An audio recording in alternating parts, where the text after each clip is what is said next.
Now, class, we have spent the last few weeks learning about Jewish history. We've studied Jewish athletes, actors, artists, scientists, historians, everyone. Now it's time for us to turn our attention to you.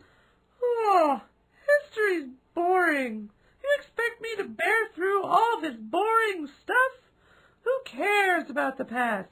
This is dumb. I'm out of here. That's enough, David. If you don't listen to me right this instant, I will tell your mother. No, not my mommy. She'll take away my iPad. All right, I'll listen, but I'm not gonna like it. As I was saying, we are now going to embark on a journey of epic proportions as we discover our family's Jewish history. Many of your families immigrated to America and settled in the South. The first known Jewish settlement in the South was in the late 17th century. As late as 1820, more Jews lived in Charleston, South Carolina than in New York City. Though they are less than 1% of the general population of the American South, Southern Jews have made a significant mark on the communities in which they have lived. Each of you will spend the next 2 weeks learning about your family's Jewish history.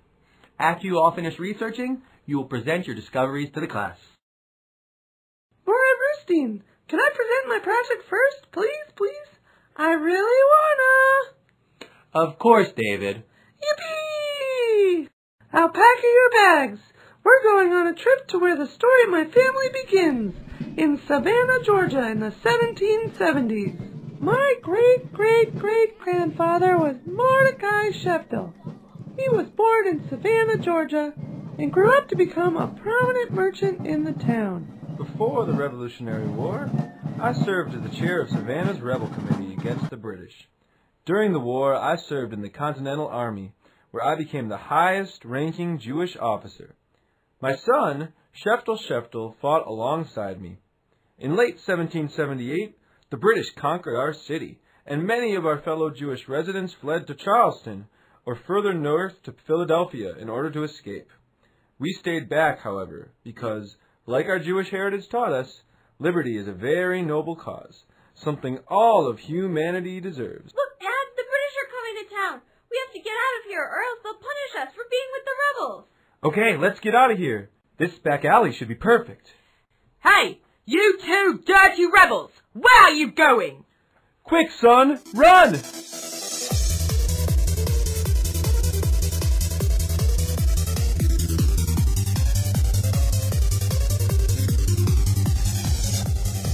Stop right now! We've got you! Stop right there or I'll shoot!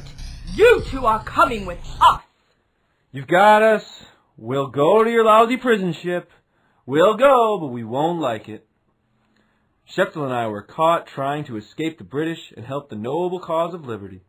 The British soldiers held us hostage on a prison ship for the remainder of the war. Free at last! Free at last! Thank God Almighty, I'm free at last. No time for lying around. Let's get our Jewish community reorganized.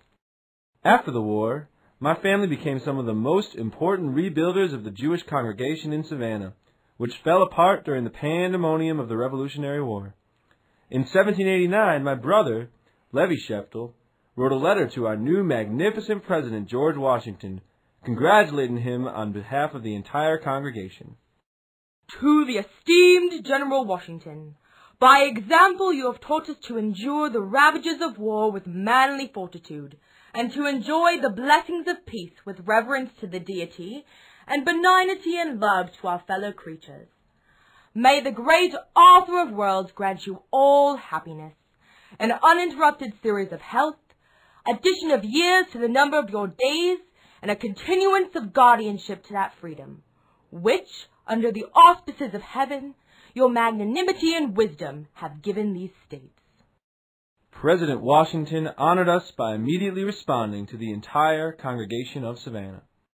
May the same wonder-working deity, who long since delivered the Hebrews from the Egyptian oppressor, planted them in the Promised Land, whose provincial agency has lately been conspicuous in establishing these United States as an independent nation, still continue to water them with the dews of heaven, and to make the inhabitants of every denomination partake in the temporal and spiritual blessing of that people, whose God is Jehovah. Although my business suffered during the war, and despite only receiving land in exchange for my services, I remained optimistic, as I knew that we had the world to begin again. Shalom, y'all.